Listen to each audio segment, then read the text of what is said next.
Bom, a aula de hoje é basicamente para eu conseguir me apresentar a disciplina para vocês, mostrar como é que vai ser a metodologia de avaliação, o que a gente vai fazer durante esse semestre, tá? Aqui é a ementa da disciplina, eu vou mandar agora no Siga para vocês conseguirem acompanhar direitinho, tá? Então, essa é a disciplina de termodinâmica. A gente vai fazer isso remoto, né? Os nossos encontros vão ser remotos até a gente conseguir ter novamente aí acesso à universidade com as questões do Covid, etc. A gente vai. Como é que é a avaliação dessa disciplina? Eu vou tentar fazer uma avaliação mais parcelada com vocês. Então, o maior peso das avaliações vão ser nas listas que eu vou mandar para vocês de exercícios, tá? Isso vai corresponder a 60% da nota de vocês. 40% da nota é para duas avaliações escritas que a gente vai fazer, uma no dia 2 de julho e a segunda no dia 30 de julho, tá? Essas datas estão aqui e também estão no inventário que tem lá descrito na descrição do portal do SIGA da nossa disciplina, ok? Isso é questão de avaliação, que eu sei que vocês sempre se preocupam com isso. A gente vai adotar um livro que é o Koretsky. A gente inicia estudando o Koretsky a partir do capítulo 4, ok? Essa disciplina é para ser uma disciplina secundária. Vocês já tiveram contato com termodinâmica anterior, já viram balanço de massa, balanço de energia, primeira, segunda lei da termodinâmica. Então, esses conhecimentos aí eu tenho certeza que vocês já dominam eles, né, de alguma forma. Então, aqui o foco seria a gente conseguir focar na parte química da, da, da termodinâmica, só que não pense porque o livro é de engenharia química que ela não tem nenhum enfoque para a engenharia de petróleo, ok? Na verdade, tudo que vai ser discutido aqui foi tudo desenvolvido na indústria do petróleo. E aí a gente vai conseguir discutir cada ponto desse, né? Então, boa parte dos conhecimentos que a gente tem de termodinâmica hoje foram motivados por conta das descobertas de petróleo e das necessidades que a gente tem em relação à indústria. Então, tudo que a gente vai ver e focar aqui na termodinâmica é muito bem aplicado a petróleo, ok? Então, essa seria a primeira parte, a apresentação aqui do inventário, da disciplina, o livro. O livro eu consigo mandar para vocês no grupo do WhatsApp, e aí a gente vai conseguindo discutir qualquer dúvida que vocês tiverem. Então, as portas de comunicação que vocês têm comigo é justamente você mandar uma mensagem no grupo do WhatsApp. Qualquer dúvida que você tiver, você pode mandar ali. Se você tiver alguma dúvida mais pessoal, aí você pode me mandar um e-mail, tá? O e-mail é fxfeitosa@ufc.br. Deixa eu só aqui. Carolina, você tinha levantado a mão, pode falar. Professor, e quanto ao Vaness, eu já dei uma lida nele, assim, mas porque eu estava resolvendo algumas questões. E aí a gente, tipo assim, quem não se adaptar muito bem ao Cortex, que pode usar o Vaness? Pode. E aí você pode usar o livro que você quiser. Eu coloco o Koretsky porque eu acho a linguagem do Koretsky mais amigável. A do Van Ness, até a sétima edição, ele era muito truncado nas demonstrações. Mas ele também é uma fonte útil, ele está aqui na bibliografia complementar. Então, se você se adaptou bem ao Van Ness, não tem problema. Você só precisa ficar atento à nossa sequência de estudo. E aí a sequência de estudo está aqui. Cada aula, o item que a gente está vendo e qual é a referência do Koretsky que você pode estar tendo acesso, ok? Então, por exemplo, se a gente vai começar estado de gás ideal, forças intermoleculares e princípio dos estados correspondentes. Eu sei que no capítulo 3 do Van Ness, ele começa com trabalho de gás ideal, com processos de gás ideal. Ele já começa por um lado que a gente não está vendo. Então, você precisa só procurar melhor ali onde é que está o princípio dos estados correspondentes, no capítulo 3, e fazer a leitura dele. E aí, no capítulo 3 mesmo, ele vai falar de equações de estado, equações cúbicas. Enquanto a gente está no capítulo 4 do Koretsky, você vai estar no capítulo 3 do Van Ness. E aí, qualquer dúvida que você tiver, você me pergunta onde é que está melhor localizado no Van Ness, que aí eu tento te ajudar, tá bom? Então, sem problema nenhum. Obrigada, Quanto a tá, isso. professor? Nada, que isso. Então, aqui, esse inventário vocês vão ter acesso, está resumido lá no SIGA, mas aqui você consegue ver em mais detalhes cada um deles, ok? Bom, então, basicamente, essas questões aqui mais burocráticas da disciplina. Como eu falei para vocês, a gente vai ter dois tipos de avaliação. Normalmente é uma avaliação que eu mando a cada aula, a gente vai ter alguma atividadezinha, alguma coisa para vocês estarem se movimentando na disciplina. e principalmente via Google Forms. Então, você vai preencher aí o formulário, você pode preencher no celular. Se for alguma coisa que você tem que mandar uma resolução, você faz a resolução no seu caderno, tira uma foto com o celular, com uma webcam no computador, o meio que você tiver, você tenta me mandar aí. E normalmente é no formulário mesmo que eu consigo fazer a correção. Então, a cada aula a gente vai ter alguma coisinha para vocês estarem se mexendo, a avaliação escrita e alguns trabalhos que vão substituir essas listas de exercícios por aulas. Esses trabalhos são trabalhos computacionais. Então, normalmente a gente vai conseguir utilizar o Excel para poder ser uma linguagem mais amigável, mas se você tiver domínio de linguagem de programação, você pode ficar à vontade para poder utilizar a linguagem de programação que você souber. Se eu não conseguir ler o código, eu vou avaliar o funcionamento, pelo menos. E aí a gente vai se entendendo. Tranquilo? Bom, eu falei para vocês, meu nome é Felipe, eu trabalho com termodinâmica desde quando eu estava na graduação, não tem tanto tempo assim, tá? Mas acho que a primeira vez que eu entrei em contato com termodinâmica, efetivamente, foi antes de fazer a disciplina de termodinâmica, por conta da pesquisa. E aí eu sempre quis focar realmente na área acadêmica, na parte de pesquisa, e na pesquisa em relação à engenharia de petróleo. Então, eu sempre fui apaixonado pela indústria, pude fazer meu doutorado financiado por uma indústria, por uma empresa de petróleo, e aí a gente teve, a partir de coisas de meados de 2013, nos últimos 7 anos, mais ou menos, a gente teve alguns financiamentos para a gente pesquisar na área de engenharia de petróleo. Então, faço parte do grupo de pesquisa de termofluidodinâmica aplicada, eu trabalho com o professor Ziberto, ele é o coordenador do laboratório, eu estou como um dos coordenadores também, e aí a gente trabalha juntos ali para poder a gente ir aprendendo o que a gente pode contribuir para a indústria. E, ultimamente, a gente tem contribuído principalmente com base de conhecimento de comportamento de fases do petróleo propriamente dito.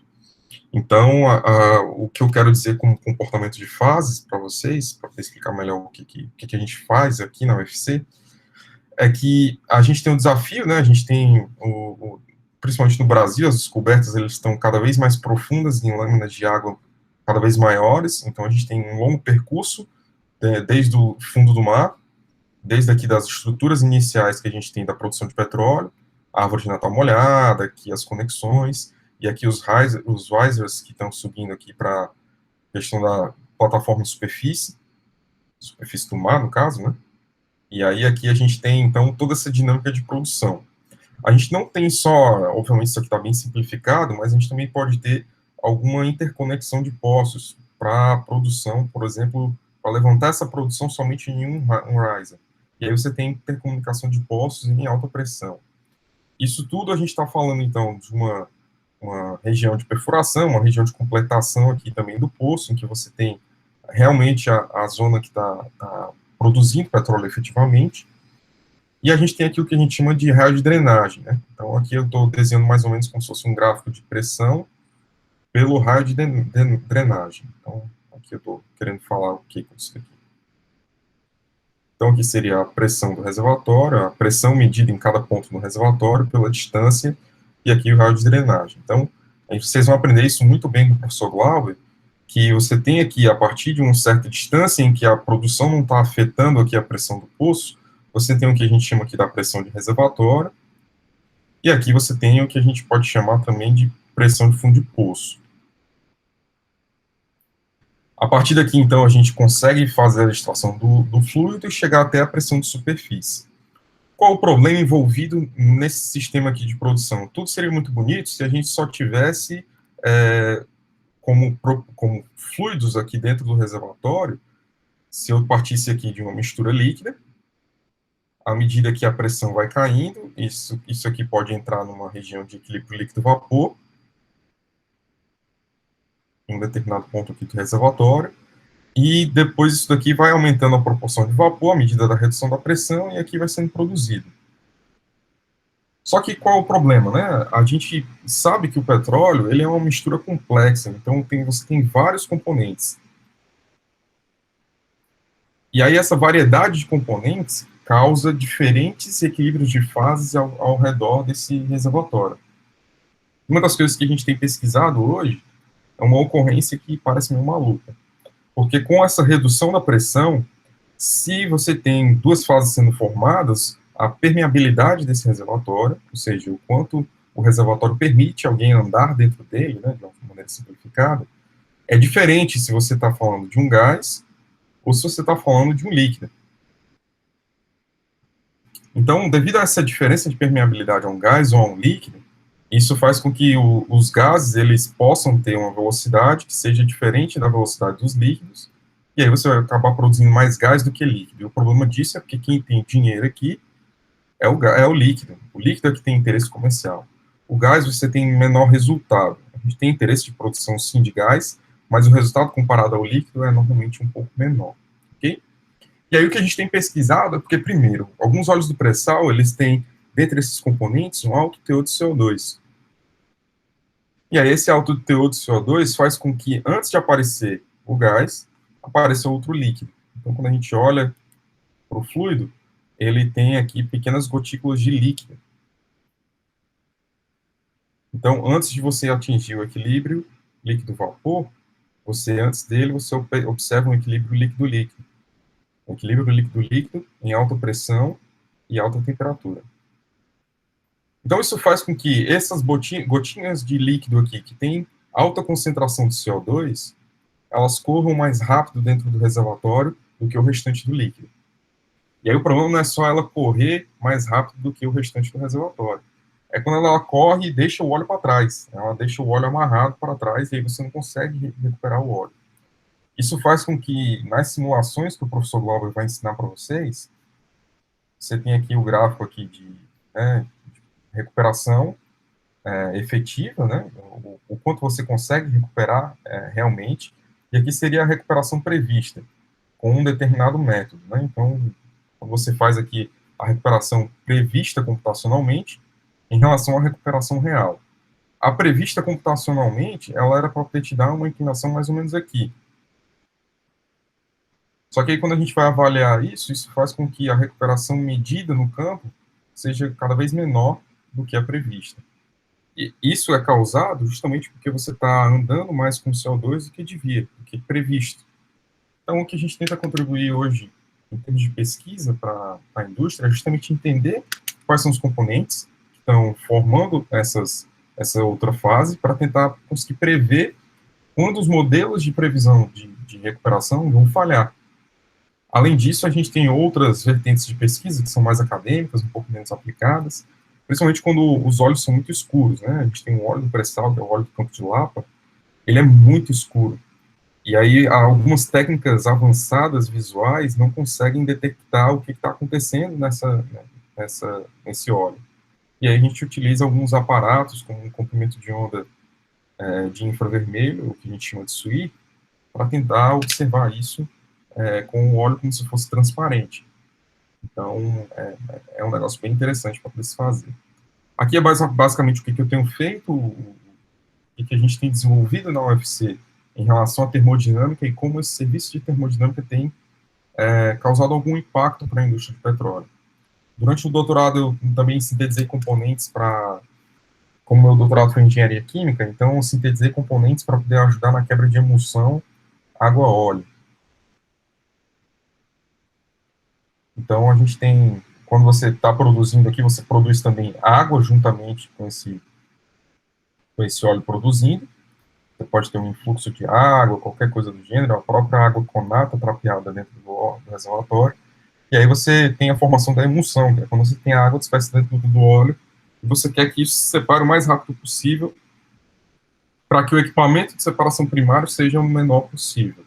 Então, eu acabei sintetizando um desemulsificante, a gente conseguiu ter uma certa eficiência nele, precisa de algumas melhorias, mas a gente está esperando algum financiamento nessa área também. Então, é basicamente isso que a gente tem feito, e em tudo que eu estou falando para vocês aqui, tem termodinâmica química. Desde quando a gente está falando aqui, então, de termodinâmica do equilíbrio líquido-vapor, ou seja, se eu submeter um determinado fluido a uma pressão e a uma temperatura, quantas fases eu consigo obter nesse sistema?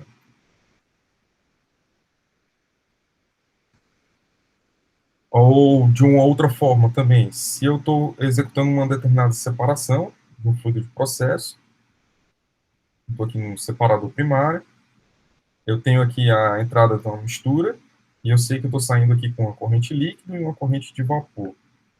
Eu sei que isso daqui tem uma condensação parcial desse sistema, e aí eu preciso prever qual é a composição do líquido e qual é a composição do vapor. Quem te informa todas essas informações aqui é justamente a termodinâmica. É através das relações termodinâmicas de equilíbrio que a gente consegue entender tudo isso que está acontecendo no reservatório, seja no reservatório, seja num sistema de separação primária, numa coluna de destilação.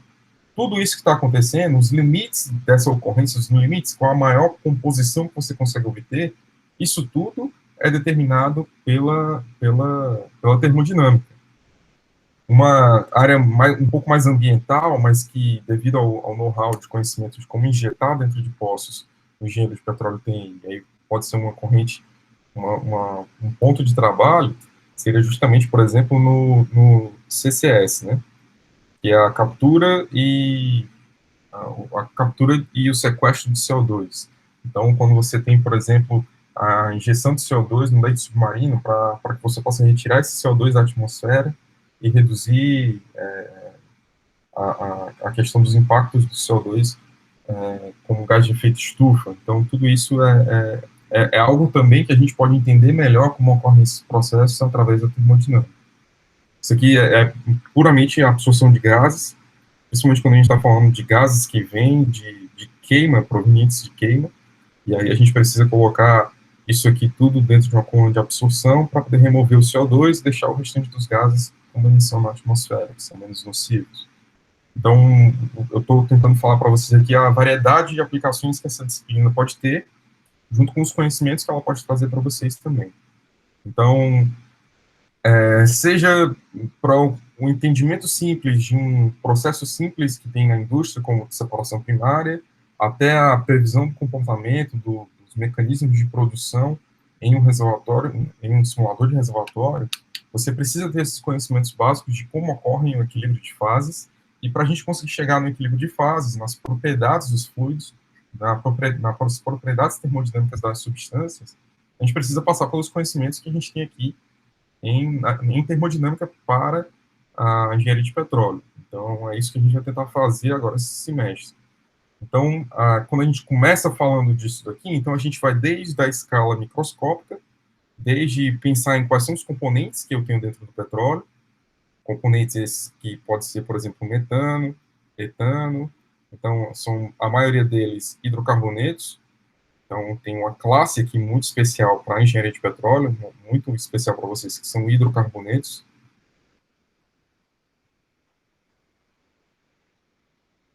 Só que hidrocarbonetos vêm de todo tipo, tamanho e cor. Então, você pode imaginar mais variedade de insaturações, de componentes orgânicos que tenham dentro dos componentes, até mesmo organometálicos. Então, a gente tem aqui, por exemplo, os componentes saturados, aromáticos, resinas e asfaltenos. Então, todos esses componentes, eles vão aumentando em polaridade, e aí o aumento dessa polaridade causa um impacto na sua capacidade de prever o comportamento deles, o comportamento termodinâmico deles. Então, a primeira coisa que a gente vai discutir na disciplina é justamente as forças intermoleculares. E aí, quais são as forças que atuam, quais são os tipos de força, isso de uma forma bem somente superficial. A gente aqui não tem interesse de ser químico ou físico para discutir cada detalhe de força entre duas moléculas, mas apenas para entender a nomenclatura, para saber como é que isso nos afeta. Então, a gente sabe que, do ponto de vista dos hidrocarbonetos, a principal fonte de forças deles é justamente as forças de dispersão,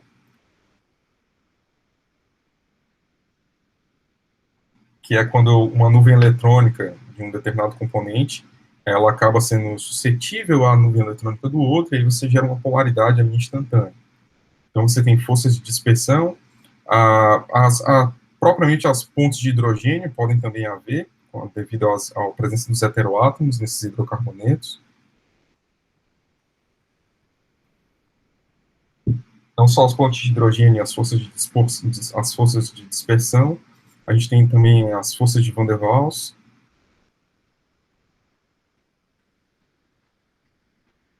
E aí esse conjunto de forças aqui, a intensidade delas vai nos informar qual é a equação, qual o modelo físico melhor representa.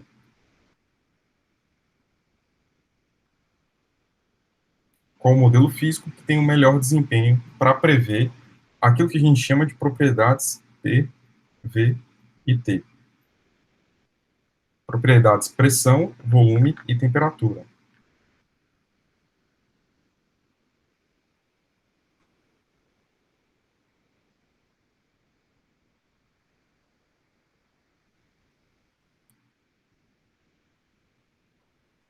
Então, se a gente está falando aqui de pressão, volume e temperatura, e a gente vai ver mais na frente na disciplina, que isso daqui é essencial, porque através dessas relações PVT que a gente consegue prever qualquer outra propriedade do fluido.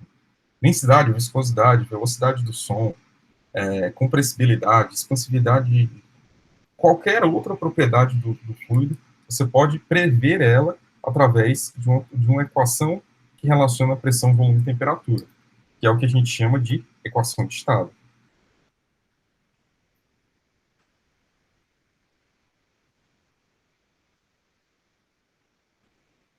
Então, através dessas equações de estado, a gente consegue prever os valores de pressão, volume e temperatura. Hoje eu queria falar com vocês da equação de estado mais simples que a gente possa ter. E aí o conteúdo da aula é basicamente esse, que é a equação de estado do gás ideal.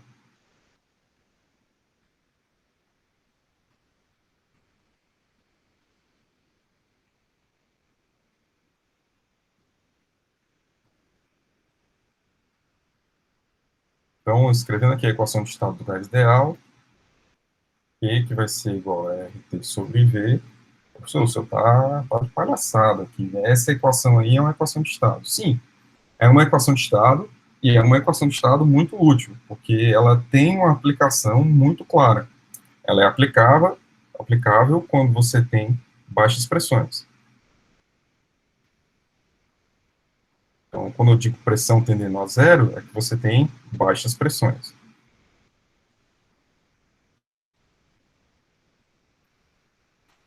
Então, se você tem baixas pressões, normalmente o que ajuda também na precisão dessa equação é você ter uma alta temperatura.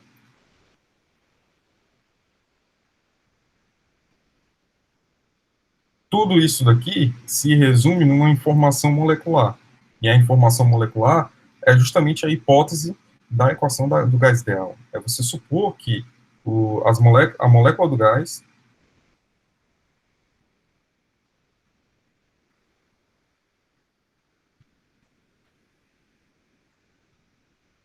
possui volume desprezível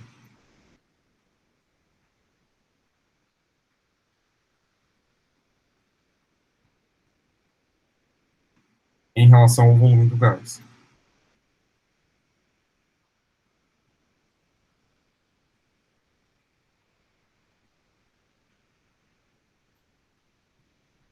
Isso quer dizer o quê? Que as moléculas elas estão bem distantes uma da outra, de forma que aquelas forças intermoleculares que a gente estava discutindo, elas quase não existem. Então, a gente simula que no gás ideal, que as moléculas são pequenas, rígidas, esféricas e ocupam um volume negligenciável em relação ao volume do gás todo. Isso faz com que você basicamente não tenha interação entre as moléculas. Então, algumas das hipóteses do estado do gás ideal são realmente muito ligadas a isso. A bondade é porque, independente da molécula, a pressão, o volume molar e a temperatura, elas estão ligados e estão ligados pelo mesmo tipo da equação. E aí esse é o sucesso da equação de estado, porque eu não precisei nem te falar, você já sabia isso daqui desde o ensino médio, de que PV era igual a RT. Talvez você estava lembrado de PV igual a nRT, mas aqui eu estou falando do volume molar, tá? Esse volume aqui seria o volume molar.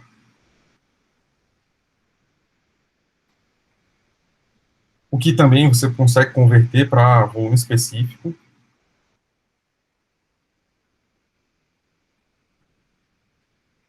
Somente com a massa molecular. Então, volume molar, volume específico, é quase a mesma coisa, tá?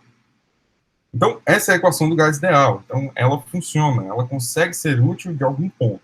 O que a gente tem que fazer a reflexão agora é, será que ela é o que você precisa ter de conhecimento para engenharia de petróleo?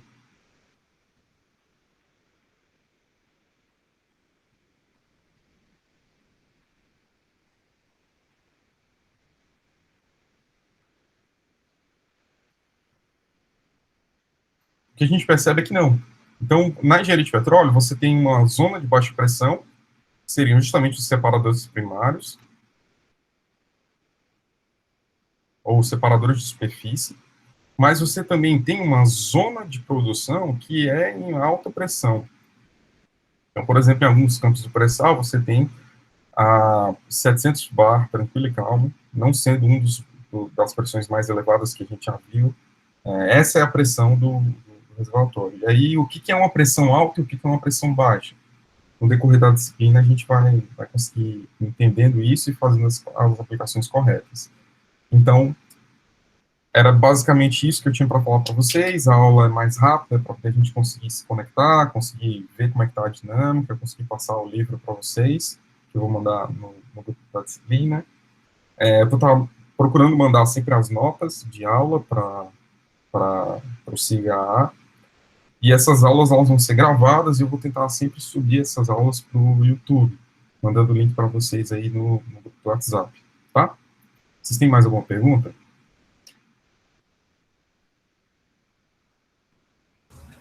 Quanto à frequência, Igor, professor, quanto à frequência, a frequência eu não cobro frequência, é óbvio que vocês não podem abusar, não vão me deixar aqui sozinho, não tinha explicado ainda não. Mas eu vou sempre gravar a aula e disponibilizar, então se você não puder vir por alguma questão, não tem problema, você tem que só acompanhar os prazos, porque os prazos da disciplina são os mesmos para todo mundo. Então, professor, estou estagiando e o horário do estágio pode chocar com a disciplina. Não tem problema, você vai ter que ter uma busca mais ativa de estar procurando entender o que está acontecendo na disciplina, mas você tem que cumprir os prazos de entrega de lista, de prova, trabalho, e isso aí não tem problema, tá? Caroline, você ia falar alguma coisa? Quantas Professor, eu acho que eu avaliações? esqueci, mas Desculpa. eu acho que eu esqueci, mas tudo bem. Não, tenta Eu lembrar. falo no WhatsApp, tá? Não, tranquilo, pode perguntar lá à vontade. Lembrei, professor. Era que eu estava no YouTube, aí lá tem um canal, né, do senhor de termoquímica, etc. Aí eu fui lá, organizei as aulas e tal. Só que, tipo assim, da aula 12, pula para 34, assim. Eu estava vendo a primeira Isso. aula de primeira lei e tal. Aquela termodinâmica ali é a termodinâmica da engenharia química.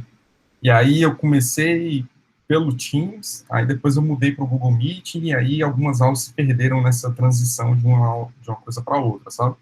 Aí esse ano eu estou começando novamente uma turma de termodinâmica, então eu estou vendo o segundo semestre de termodinâmica com vocês e estou ministrando também o primeiro semestre, a parte de termodinâmica mecânica para engenharia química.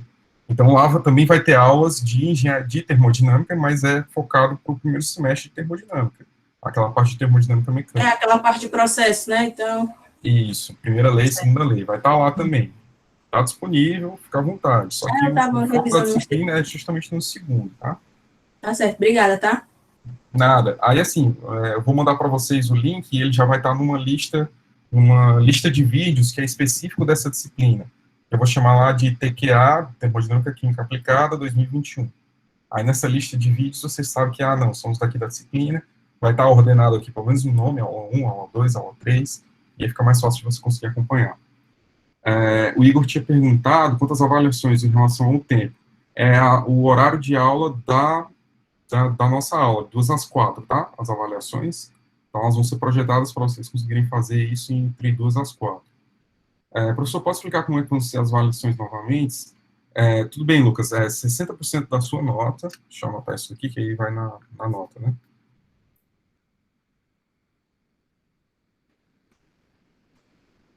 Então, avaliações.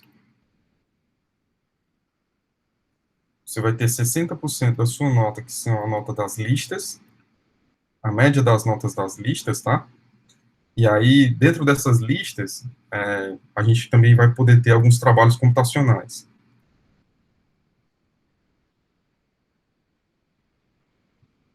Aí esses trabalhos computacionais entram com o peso que a gente conversa sobre as listas. Então, é para ser a média aritmética das listas, e os trabalhos aqui com os pesos de acordo com a dificuldade do trabalho que eu vou passando para vocês.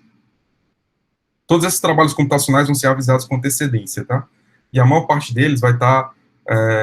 a gente vai ter um antes da primeira P, e eu acho que a gente vai ter 2 ou 3 depois, antes da segunda P, certo? Então, deve ter uns 4 trabalhos computacionais, mais ou menos.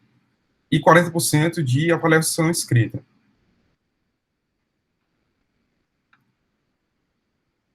Ok? Então, a avaliação escrita seria eu mandar um Google Forms, e aí é uma prova, é um negócio que vocês vão levar 2 horas para responder. Eu vou mandar 2 da tarde, vocês me devolvem 4, ok? Então, eu vou ser mais rigoroso com vocês com relação à entrega das listas, porque assim eu tenho certeza que vocês vão estar estudando, propriamente dito, e as avaliações escritas são só para a gente manter no calendário a previsão disso, porque se voltar a gente a poder estar presencialmente, aí a gente vai poder fazer a avaliação escrita da maneira clássica. Eu sei que vocês são muito amigos uns dos outros, se ajudam nas listas, nas avaliações escritas, então, em tese, é para ser algo que é individual, mas eu conheço o trabalho cooperativo aí de vocês. Mas vai dar certo. Se vocês conseguem entender o que está sendo feito, estão se aplicando dessa forma, não tem problema. Não sou eu que vou fiscalizar aí na casa de vocês a prova, tá? Então, estou aqui para poder tentar ajudar vocês, então, relaxem aí com relação a esse negócio de avaliação. O importante é que vocês entendam o que a gente está fazendo aqui na disciplina, tá? Vai valer mais a pena para vocês. Vocês têm mais alguma dúvida?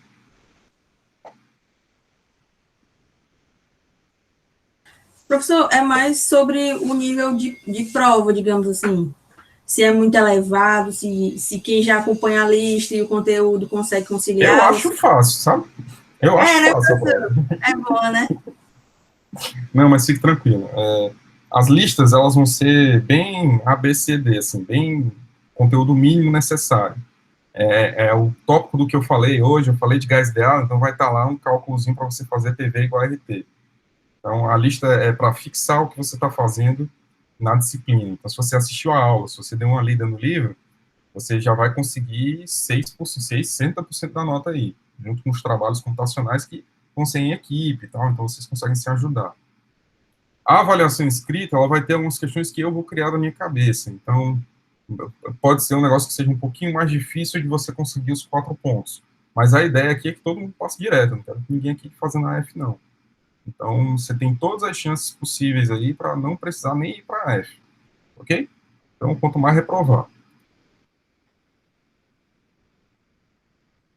Tranquilo?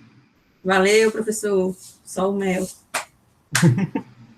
Valeu, gente. Então, é basicamente isso. Se vocês tiverem alguma dúvida aí, a gente vai se falando, tá bom? Vou tentar mandar os materiais que estou devendo aí no SIGA, que é o plano de ensino, essa nota de aula. E assim que eu conseguir receber o link do Google, eu mando essa aula e deixo disponível aí no YouTube. Não esquece do livro, tá? Porque eu achei o Corex aqui de 7ª edição, aí pode não bater com o senhor, aí as marcações. Não, tá bom. Tá certo, eu mando aqui, viu? Valeu, professor. Valeu, gente. Até mais aí. Tchau. Tchau, professor. Obrigada, Até professor. mais. Tchau, tchau.